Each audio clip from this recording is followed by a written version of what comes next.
Us through that. Well, I think bad ideas as such actually do a lot of the work of building autocracy. And we imagine autocracy as extreme repression, as the usurpation of power, and all of that is true. And for some people, living under autocracy is terrifying because they're direct political targets. But for most people, from my experience, or most of the time, living under autocracy is just dumb. We are engaged now with things like, should the United States buy Greenland? Did DI cause the plane and helicopter collision? Well, Hegseth didn't take responsibility for it like any Secretary of Defense pre-Trump would have done. Stupid questions, just like, out of saying, the United States take over I'm Gaza sorry. and redevelop it as a People might interpret that the wrong way, and he might not be. That people have obligations to one another.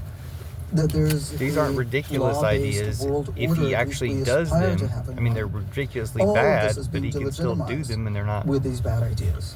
They're not just bad ideas. They're things they're trying to do. Host thing here of pushing back on the idea I invited you onto this program to talk about, but I'm very curious the about radio how host you thing or think the about fascist this, thing. If you're going to push Americans back on the idea that voted we're to sliding return into Trump to autocracy. power.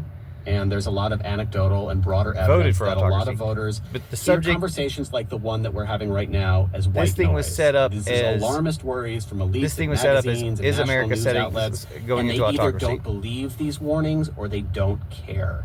How have you thought about this since the election, and what do you think about that dynamic that seems to really be playing out? A couple of things. One is that I think that Americans voted for Donald Trump because there's some really major problems with because the Biden system traded of government as it's a landslide for a genocide. And I think that and he let Netanyahu do exactly what Iran and Reagan did to Carter. These 3 election cycles has now insisted that things are fine just the way they are. Let Netanyahu and Trump and Putin do to Biden what Iran and the normal, Reagan did to Carter. Whatever that is. And we should have seen it coming and stopped it. They would rather but they should have stopped the war. A grenade That's how they did it. at the way things are.